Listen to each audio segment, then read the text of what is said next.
Você está no Pode Ler e Escrever, o podcast literário. Por aqui, conversamos com escritores, profissionais do livro, produtores de conteúdo e amantes da literatura. Chega mais e aprenda com a gente. Olá, meu povo! Começando mais um Pode Ler e Escrever. Hoje com ele, historiador, católico e autor. Com vocês, Matheus Barbosa. Olá, Matheus, como você tá, cara? E aí, pessoal? E aí, Luiz? Tudo bom, meu querido? Obrigado aí pela oportunidade da gente conversar. Tô ótimo, melhor agora. Eu estou muito feliz com a sua presença aqui, porque é bom a gente ter pessoas com outras visões, porque historiador, eu lembro que eu não entrevistei ainda, então... Olha só, que coisa. Isso que responsabilidade pra gente. Exatamente. Que responsabilidade. Exatamente. Então, pra gente é maravilhoso. Um historiador que escreveu um livro. Exato. Exatamente. Aí o que não pode faltar. Matheus, conta um pouquinho da sua história. Como que surgiu a literatura na sua vida? Bacana, Luiz. Então, eu sempre gostei de narrativas, né, de fantasia. Sempre fui apaixonado por audiovisual, sempre fui muito ao cinema, introduzido ali os filmes da Pixar, os filmes da Marvel. Mas a minha grande paixão começou com o meu primeiro livro, né, que eu li do início ao fim, que foi o Harry Potter, foi o Pedra Filosofal. Chegou já para mudar as estruturas, né, de quem eu era e de quem eu ia me tornar. E aí depois eu prossegui com O Senhor dos Anéis, prossegui com Star Wars, com o universo expandido de quadrinhos, do audiovisual também. Mas sempre tive uma paixão específica pela literatura, porque eu conheci o Harry Potter pelo filme, depois li o primeiro livro por inteiro, meu primeiro grande livro. E aí eu vi o quanto a literatura ela consegue te agregar muito mais do que 2 horas no cinema. Embora 2 horas a gente consiga ter os sentidos mais aguçados, seja uma coisa que desperte mais o nosso interesse, o livro, a paixão de você conseguir se entrelaçar com o personagem, de você viver a cada dia, de você jantar rápido pra você voltar pra lá pra dentro, pra aquele mundo, é fantástico. Então foi bem nesse início ali na faixa dos 8, 9 anos de idade que eu fiquei deslocado. O que aquela mulher fez foi algo absurdo. Nossa, e eu vou falar pra você, Harry Potter foi uma coisa que assim, mexeu com muita gente. Eu lembro que Harry Potter me pegou um pouco, mas eu na época eu só li o primeiro livro. Os filmes eu vi todos, gostei, achei fantástico, só que eu acabei não dando continuidade aos livros. Sim. Isso é uma coisa que eu preciso correr atrás. Então, é um dever ético, moral e cívico, eu diria. Exatamente, porque, cara, é um livro que, assim, informou muita gente na literatura. Então, assim... Exato. É uma obra que tem aquele seu respeito, né? Exato. É uma geração inteira de autores e de leitores se interessou, de fato, por literatura em cima de Harry Potter, né? As escolas, na idade quando eu comecei a ser introduzido para esses livros, elas foram extremamente... tiveram um bom gosto de colocarem esses livros na biblioteca, ainda mais eu que nasci vim de origem bem humilde, né? Então, eu nunca tive a oportunidade de comprar muitos livros, eu recebia muitos presentes. Então, consegui ter ali o livro no final do ano, no final do início fundamental. Tanto ele quanto Nárnia, como o próprio Senhor dos Anéis, com o Hobbit, né, que pegou mais a minha idade ali. O Hobbit também é outro também que... Esse, eu vou te falar, eu li na época... Depois disso eu tive que ler mais umas 3 vezes, porque é intenso. É intenso, exatamente, do início ao fim. Exatamente, o Robert é maravilhoso. E, Matheus, a história, a parte historiador, foi uma decisão logo de primeira? Nunca foi, e eu acho que até hoje não é. Todos os meus amigos, você tem uma noção, o primeiro que vai me matar aqui nesse podcast. Mas todos os meus amigos até hoje ficam me sacaneando, porque eu sempre mudei de faculdade, né? Eu fiz uma, eu fiz outra, porque eu acho que um pouco da pessoa que tem um espírito muito criativo é que a gente tá sempre incompleto, né? A gente sempre tem busca de mais, e a gente vai conhecendo diversas vertentes, até chegar em algo que você de fato se interessa, algo que prenda a sua atenção. Então, a faculdade de História, ela surgiu ali também muito pelo background dos livros, que, por exemplo, você pega o próprio Senhor dos Anéis, você tem o Silmarillion, é praticamente um livro de história alternativa, né? Uma história de fantasia, conta a origem da Terra-média. E depois eu fui pro ensino médio, depois de ter esse background, eu comecei a estudar sobre a Segunda Guerra, comecei a me apaixonar e comecei a ver o quanto a gente consegue ter, no ensino de história, a aplicabilidade do uso da fantasia. Quanto você consegue fazer pequenas parábolas, analogias e contextos sociais, políticos, em cima de acontecimentos do passado, né? Isso é uma expansão de criatividade mental e como você constrói mesmo a ética do ser humano, especialmente na cidade mais nova, especialmente eu que nasci no Rio de Janeiro, né, que a gente vive uma situação de se a educação fosse um pouco melhor, a gente teria muito mais autores, muito mais pessoas presentes. Mas nasceu daí, atualmente eu estou finalizando ali minha graduação, né, faltam 2 aninhos ali, mais ou menos, mas são... Exatamente. Perto da quantidade de vezes que eu já troquei de faculdade, mas já fiz cinema um período, já fiz administração, o que eu não fiz, né? A pergunta é essa. Mas é daí que veio essa paixão, conhecer como, e aí vem a premissa do livro, né? Como civilizações distintas, tão distintas, de idiomas diferentes, conseguem ainda assim construir e fazer parte da história do mundo, seja pro bem ou pro mal, né? Olha que coisa maravilhosa. O Matheus sempre fez lembrar, a minha primeira faculdade foi Tecnologia da Informação. Porque na época o pessoal falava que pagava bem. Aí eu falei, opa, vou entrar nessa. E fiz assim, na época eu fiz 2 anos. Aí faltava mais 2 para formar. Aí eu tô reparando. Eu saí do curso, porque eu falei, gente, não tem nada a ver comigo. Nada a ver. Aí eu fui fazer marketing, fiz marketing. Gostei muito. Passei muito perrengue, porque pagar a faculdade, trabalhar, estudar, não é fácil. Tem que ter dedicação. E eu lembro que eram outros tempos, não tinha essa dinâmica que a gente tem hoje, a internet do jeito que tá para facilitar a nossa vida. Era outra história. Exato. Até, eu falo até pelo meu próprio ensino, né? Eu tive que largar a Universidade Federal que eu tinha passado anteriormente, lá em 2018, por uma questão econômica, porque eu já fazia parte da minha renda de casa, né? E o EAD, ele me salvou. Eu consigo estudar hoje graças ao EAD. E tem muitos profissionais excelentes formados nesse modelo. E é a nossa realidade, né? A realidade econômica do Brasil, ela precisa da tecnologia de fato. E é bom que a gente consegue ainda transicionar entre áreas, a gente consegue ter tempo. Pessoas como eu e você, a gente acaba sendo, de certa forma, privilegiado por isso, né? Exatamente. A gente ainda tem muito de conseguir escolher. Então eu entendo perfeitamente. Aí, por exemplo, eu fiz marketing na época. Durante a pandemia, eu tive algumas perdas. Perdi metade dos meus clientes na agência. Sim. E eu lembro que eu ficava, gente, eu acordo 6 horas da manhã e paro de trabalhar assim. Com essa perda, dava 1h da tarde, já não tinha mais nada pra fazer na época da pandemia. Sim, imagina. Aí eu falei, gente, eu não vou ficar vendo televisão. Aí eu resolvi voltar pra faculdade. Fui fazer EAD, aí eu tô fazendo pedagogia. Esse ano eu me formo.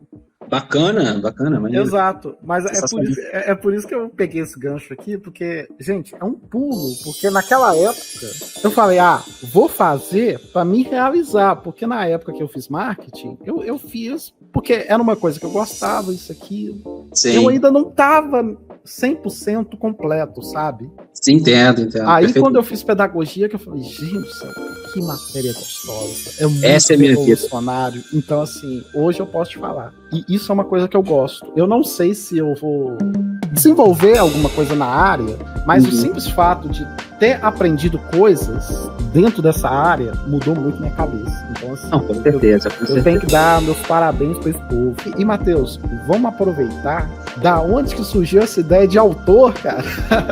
A gente tem um termo aqui no Rio de Janeiro que é conhecido como uma luta com batalha. É muito difícil. É uma luta com batalha com guerra. É muito difícil a gente conseguir concretizar esses sonhos. Sim. Mas, basicamente, eu posso dizer, assim, bem claro que nasceu da carência de uma narrativa que fosse capaz de alcançar o leitor médio.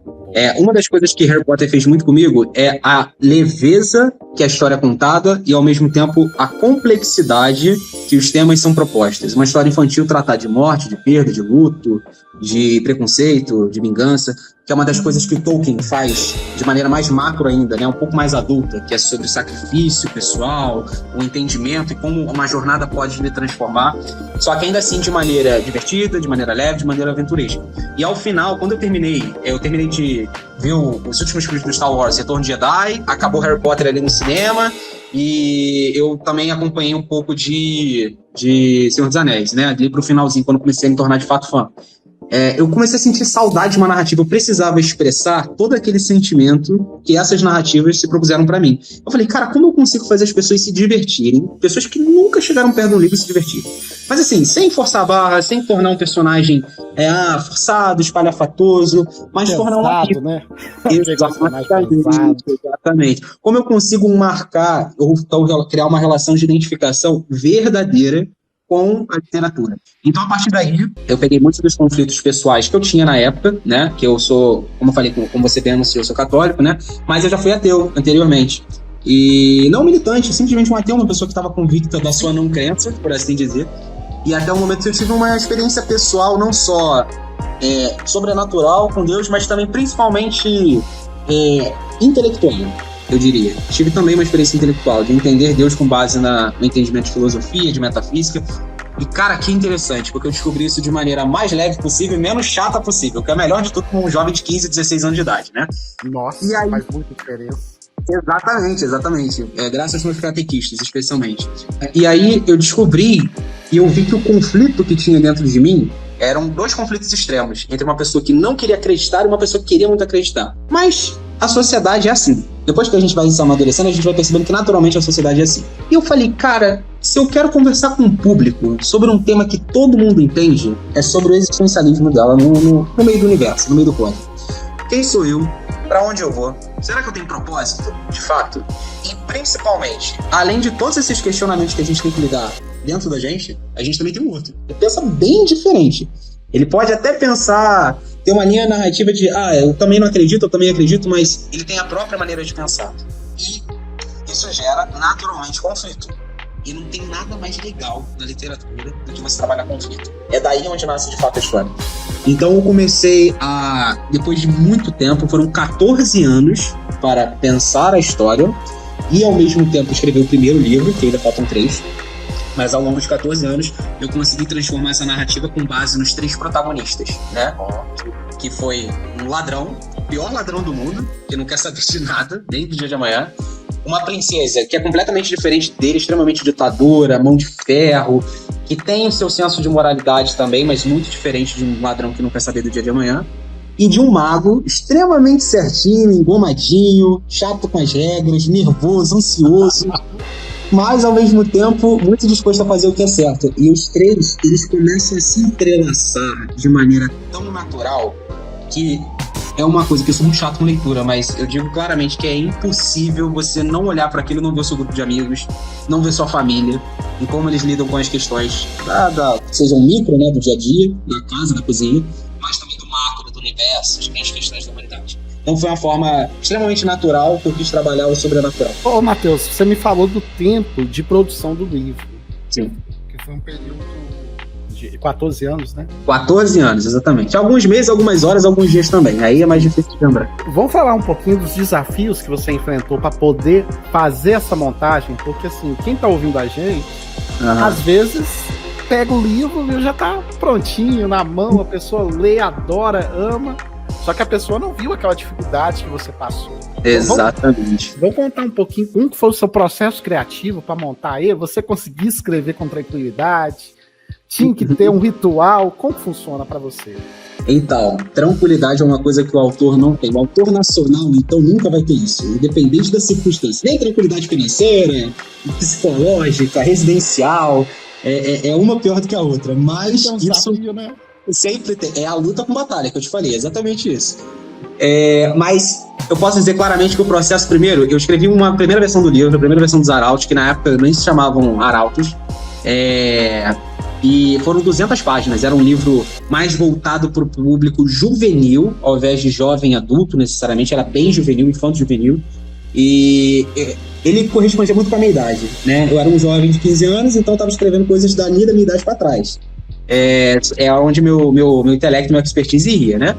Então, o que eu fiz? Eu, como uma pessoa extremamente chata consigo própria, eu excluí tudo. Eu deletei o livro de 200 páginas, tá aqui tudo lixo. Exatamente. Eu falei, cara, isso daqui não tá legal pra eu ser simpático, tá? Isso daqui não tá legal. Isso daqui pode ser um pouco melhor. Eu comecei a reescrever, escrevi até a página 80, que quem for ler o livro vai saber que é mais ou menos na altura onde eles encontram o Vale dos Arautos. Não vale oculto. Eu perdi todo o livro, então foi mais uma dificuldade que eu tive. E aí foram mais 2 ou 3 anos ali só no brainstorm, só com um bloco de notas, papel, caneta, guardanapo, literalmente. E ali eu falei, cara, chegou um determinado momento que eu falei, eu preciso escrever isso. Eu preciso ser capaz de escrever isso. Eu preciso que as pessoas conheçam o que eu tô falando, porque não é mais qualquer coisa. Nem dentro da literatura nacional, nem fora. Se eu não tivesse essa certeza dentro de mim, ninguém mais ia ter. Eu posso morrer só comigo como leitor, basicamente. Mas eu tenho essa certeza de que eu consegui chegar e concluir. Mas as dificuldades foram essas. Era a dificuldade de equipamento, era a dificuldade de tempo. Eu tive, no passado, né, um relacionamento onde a pessoa não queria que eu escrevesse o livro, vai entender. Ela falava que não era fonte de renda e que não era o suficiente, que eu poderia fazer outras coisas, eu podia prestar um concurso, essas coisas meio doidas, né? Pois é. Luta com batalha, te falei. E aí, depois de muito tempo, o período da pandemia faz a gente parar completamente, repensar a nossa vida, repensar o nosso propósito. Eu falei, cara, tem um monte de gente morrendo aí fora, tem um monte de sonhos indo embora, um monte de músicos, um monte de médicos, um monte de curas.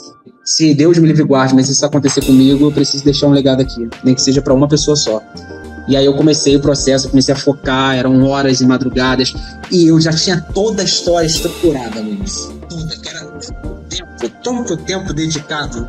Foi tipo coisa de reunir guardanapo velho pra eu lembrar de anotação, arquivo de PC antigo. E aí eu comecei um quebra-cabeça criativo e eu já sabia a estrutura da história. E de fato eu terminei de escrever ele em 8 a 9 meses. Eu tive 14 anos para ter a iniciativa. Pra ter toda a estrutura planejada na cabeça. Exatamente. Porque aí você começa a entrar numa série de fatores, né? Por exemplo, regras literárias, uma coisa que os autores vão ler muito.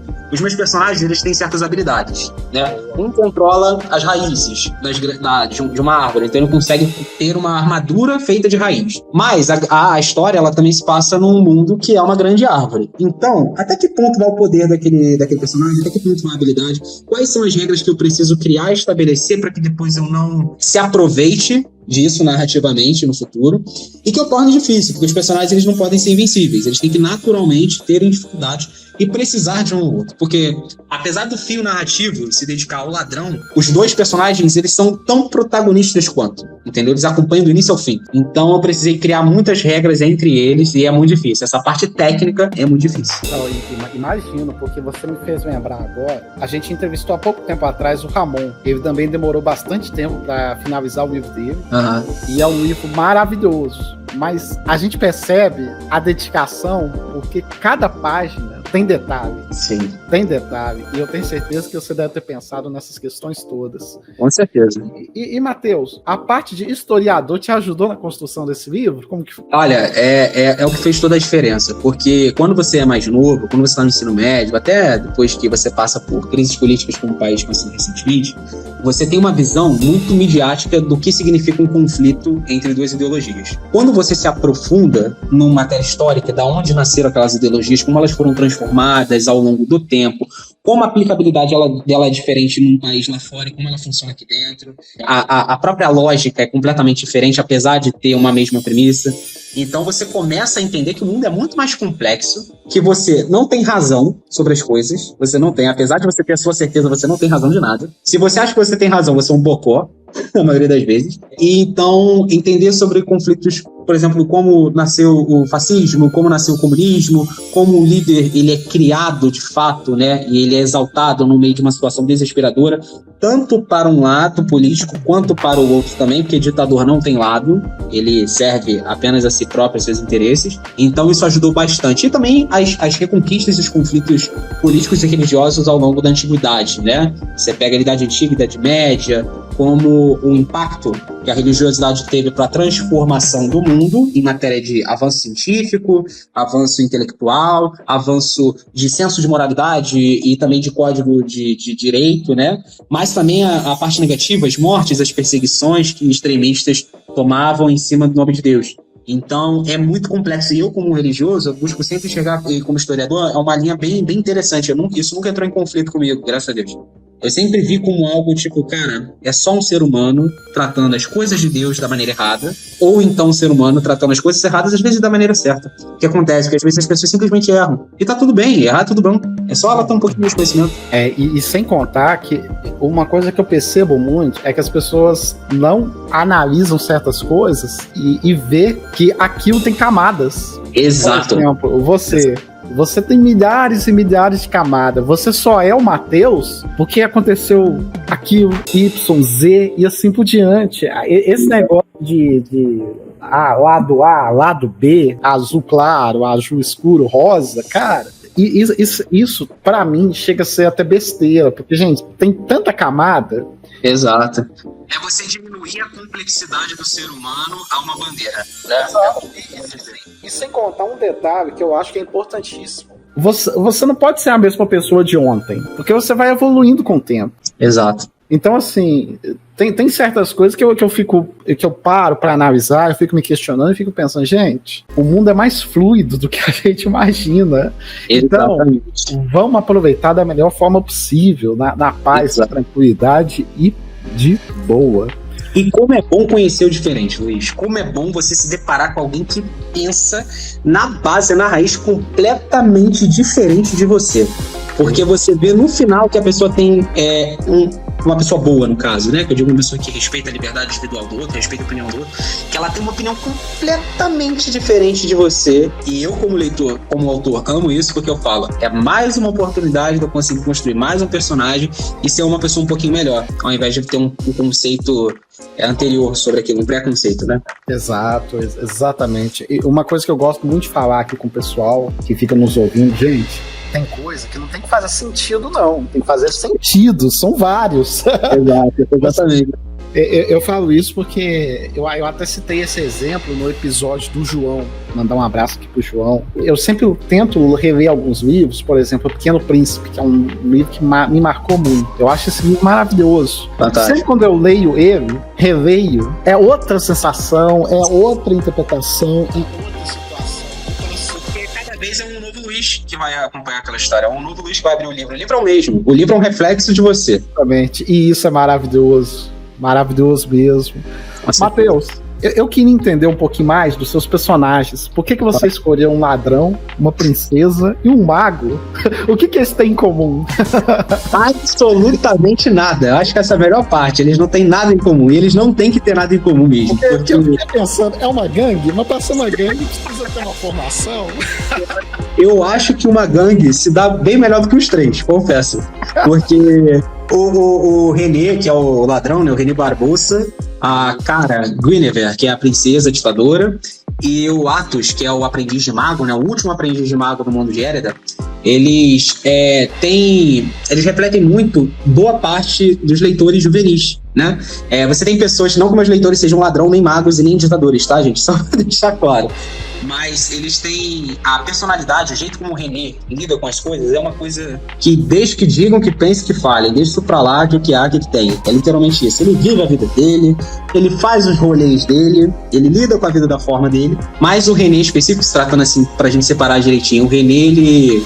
uma carência, uma ausência de figuras familiares na vida dele muito forte. A vida que ele leva é muito reflexo disso. Ele precisa preencher a todo momento esse vazio com alguma aventura, com alguma corrida, com algum assalto, com alguma missão. E ele sempre é preso. Por isso que ele é sempre o pior ladrão do mundo. Mas o que satisfaz ele não é o resultado, é a aventura em si. E apesar disso, ele é muito bom. Porque quando ele se depara em determinado ponto do livro, que ele tem que servir ao vilão, que eu também vou citar no final, quando eu citar os três, o senso de moralidade dele prático é colocado à prova. Então ele percebe até que ponto eu posso não ligar para as coisas e até que ponto a minha ausência pode dificultar a vida dos outros. Porque quando ele deixa de fazer uma coisa boa, a responsabilidade também é dele. Ele tem habilidades para isso. E ele tem uma força física em comum, que aí eu deixo como mistério no livro, faz parte também da lenda dos três arautos de Érida. A Cara, a princesa, ela nasceu no Reino das Forjas, então o reino dela é responsável por financiar e construir as armas dos inimigos principais, que é a da deidade. E o pai dela é o rei principal, o tio dela é o general, dessa divindade, general militar, dos inquisidores de rubro sangue, ela foi criada como uma governanta e uma arma de matar. Mas nesse processo ela perdeu muito da humanidade dela. Ela perdeu quem ela era. Ela não tem um referencial de fato, da chama que crepita dentro dela, de ser uma pessoa justa para o seu povo, de ter o poder e conseguir partilhá-lo diretamente de maneira justa para as outras pessoas. Então é uma personagem fragmentada, que tem uma personalidade muito forte do seu pai, mas que ao mesmo tempo, em uma simples conversa, você vê que é uma pessoa bem quebrada por dentro e que precisa se reencontrar. E o Athos é o personagem, junto com o René e com a Cara ali, que eu acho mais divertido de escrever, porque o Athos, ele é o cara da classe em ascensão ali, meio baixa, indo pra média, vive solitário com a sua família. O avô dele era um mago que lutou na Grande Guerra, quando a deidade veio. E o objetivo dele, nesse mundo onde é governado por um falso deus que impõe que magia não pode existir, a primeira atitude que ele faz é ir numa universidade, debater com os professores na vaga que ele ia ganhar dessa universidade pública, para ele conseguir mostrar que o ponto dele estava certo.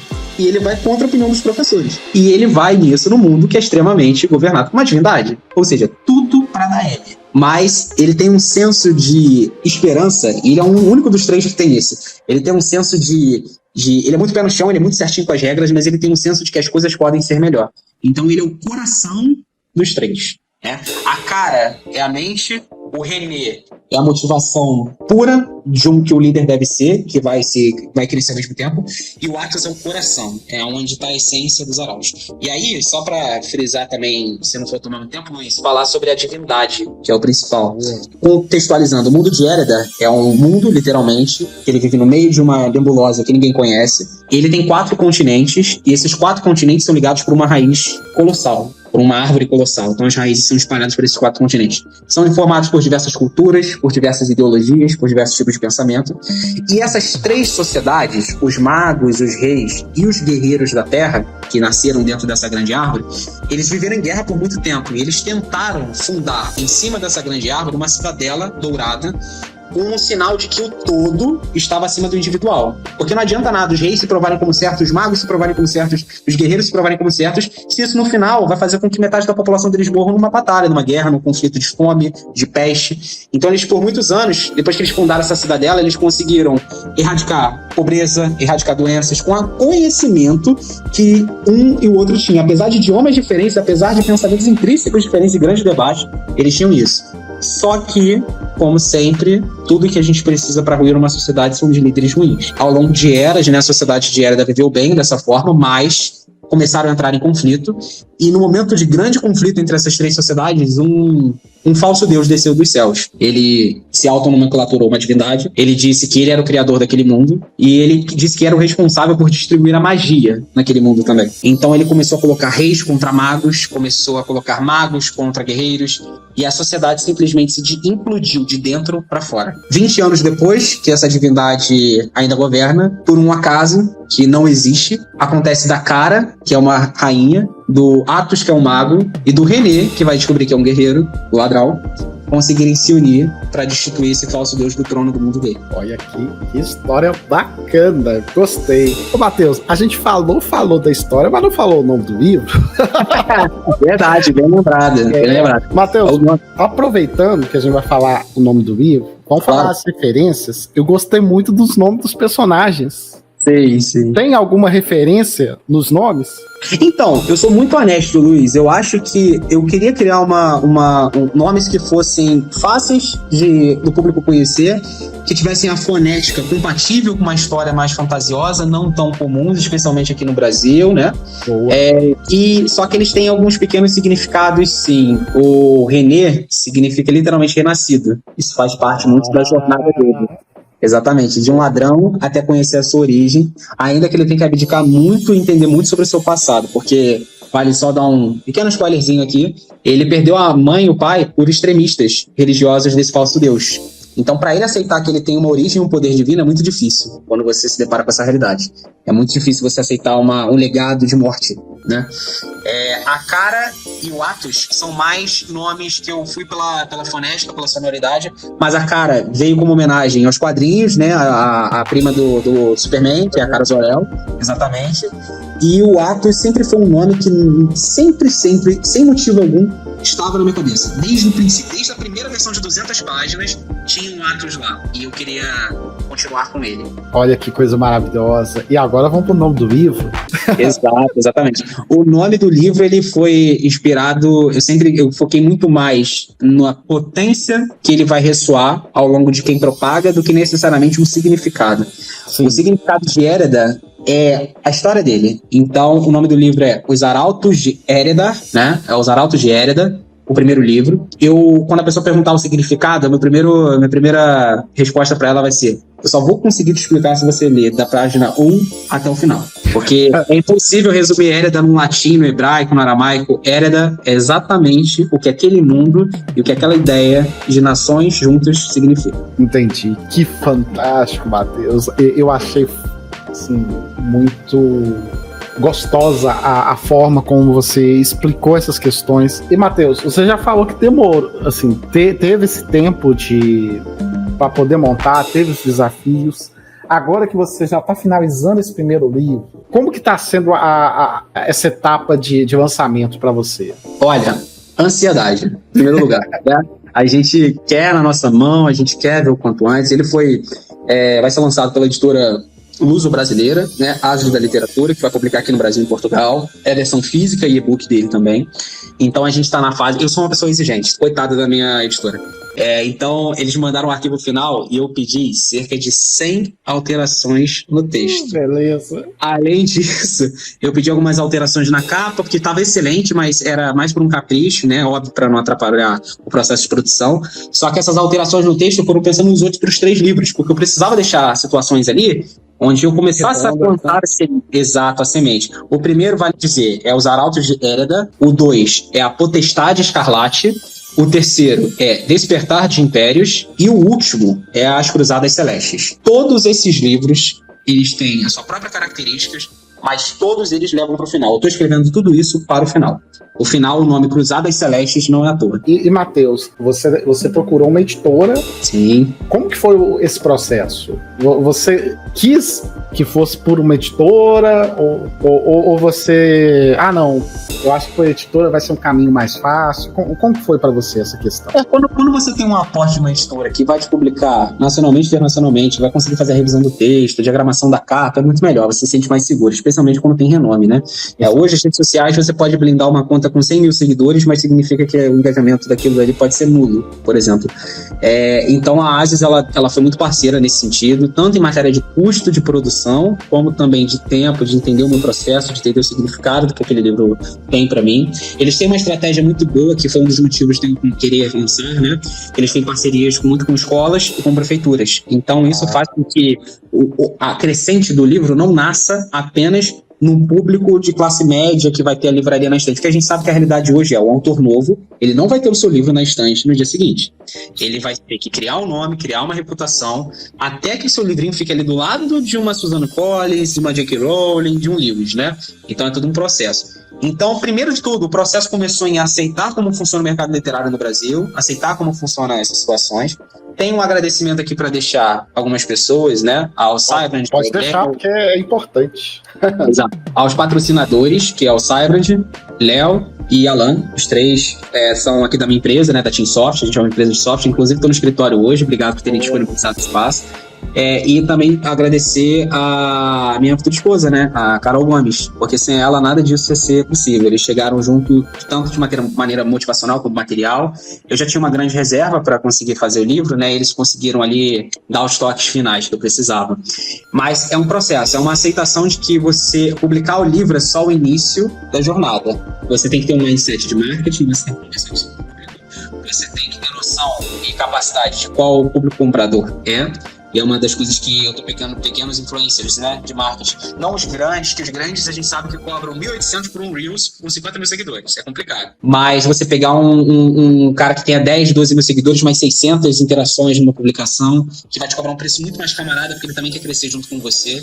Então, toda a minha expectativa tá em cima de agora trabalhar naquilo que é a minha profissão atualmente. Eu trabalho com vendas, né? Sou SDR de software. Até me formar, né? E pretendo continuar também muito tempo depois, porque é uma profissão que tem conseguido as bases de eu conseguir fazer meu livro e também da minha realidade, do meu futuro casamento. Então, basicamente é isso. Eu acho que a gestão de expectativa é muito importante de você ter, você entender que você não é ninguém, mas é justamente como o Tolkien descreve a eucatarse, né? Que é quando você espera que nada de bom vai acontecer e do nada vem um raio num dia claro de sol que ninguém espera. Que coisa maravilhosa. E Matheus, esse livro está planejado para ser lançado esse ano, né? Exato, segundo semestre agora. Ele, na verdade, já era para ter sido lançado, mas como eu falei, eu sou uma pessoa difícil, um autor chatinho. Não, assim, mais por questão literária, porque, assim, 14 anos, né, Luiz? Então, a gente tem que se dar o luxo de dar o melhor para quem tá esperando esse tempo todo.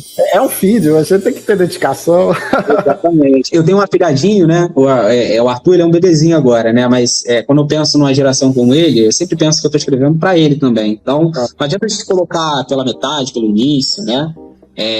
A gente tem que ter a obra completa, a gente tem que expressar, que é uma coisa ideia na nossa cabeça, outra coisa na prática, né? Uma capa diferente faz toda a diferença, literalmente, na hora de você conseguir chamar a atenção. Então, é muito difícil. Excelente. Matheus, então, só para relembrar o público aqui, basicamente, mês que vem já começa o processo de lançamento do livro. E quais são os seus próximos passos? Já pretende lançar o segundo volume no próximo ano? Ou vai esperar um pouquinho? Então, eu aprendi uma coisa com a escola George Lucas de Star Wars, que é a seguinte: o primeiro tem que ser autossuficiente, né? Ao mesmo tempo que a gente tem que dar gatilho, ele sim, tem muita ponta aberta. O livro, a pessoa que lê o primeiro e gostar, ela realmente vai ver que aquilo dali não acabou. Mas eu pretendo primeiro criar, ao longo de um bom tempo, inclusive, até porque eu estou escrevendo a continuação, né? Eu pretendo criar uma marca consolidada, porque o objetivo principal, e agora olhando para o mercado, né? É você criar uma propriedade intelectual que seja expansiva, ainda mais aqui no Brasil, que você consiga realizar depois uma produção de brinquedos, que tem muitas indústrias de brinquedos que não é uma Mattel da vida, não é uma Estrela, mas desenvolvem brinquedos e se interessam por ideias. E quando sabe que é uma propriedade intelectual de um livro, elas se interessam em fazer produtos, camisas, brinquedinhos mesmo para o nível infantil. A gente sabe como um brinquedo, ele faz a diferença e como ele faz gerar um gatilho em você quando você é mais velho. Então aquilo pega você na idade certa para depois ser expansivo, né? A gente sabe também que é muito bem-vindo uma adaptação audiovisual futuramente. Tem algumas breves conversas com alguns estúdios, mas bem breve mesmo, só para apresentar o conceito, que tem sido muito bem vistas. Eu posso falar com toda propriedade. Já passaram 3 autores aqui que fecharam com a Netflix. Olha só, rapaz. Eu só não posso falar porque... É porque tem contrato. Mas dá vontade de falar, gente. Foi gravado em 2022, gente. Quem quiser. Bacana. Bom saber. A gente é pé quente. Eu só sei que eu editei um livro na pandemia, concorreu a prêmio Jabuti. Então, assim, a gente é pé quente. Olha só. Então, vamos esperar para que, como diria o Lucius Malfoy para o Harry, né, no final do Câmara Secreta lá, vamos esperar que o Sr. Potter esteja sempre por perto para nos salvar. Então vamos esperar que a maneira de escrever consiga ter esse efeito na gente também. Exato. E Matheus, como que a gente faz para te achar?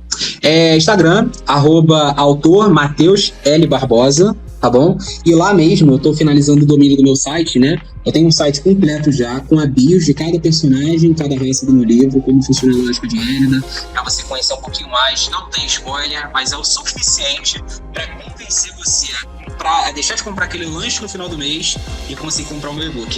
É sempre muito bem-vindo. Eu tenho certeza que o pessoal vai comprar os dois. Vai com certeza. Porque vai ser bom. Matheus, qual que é o site da editora? Você lembra? Sim, é asesdaliteratura.com.br. E o selo que ele será divulgado é a Novos Ases. Novos Ases. Excelente. Gente, presta atenção nesse selo, que vai vir coisa boa. E eu tenho certeza que vocês vão gostar desse material. E Matheus, antes da gente entrar na etapa final do nosso podcast, tem uma pergunta que eu amo fazer. Se você pudesse indicar 3 livros, quais livros você indicaria? Só que aí eu vou ter que falar, não vale Harry Potter e nem o Tolkien, né?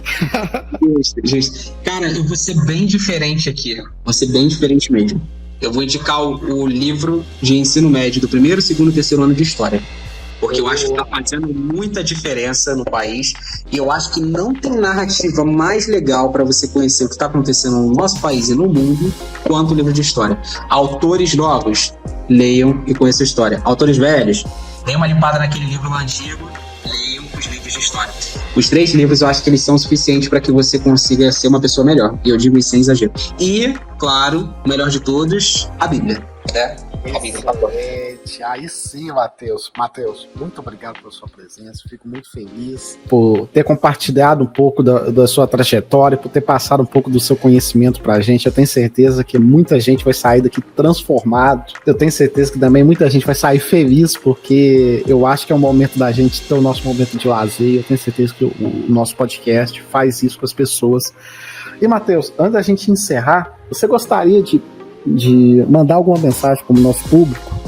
Gostaria sim. Aceitem que vocês são diferentes antes de tentarem ser pessoas melhores.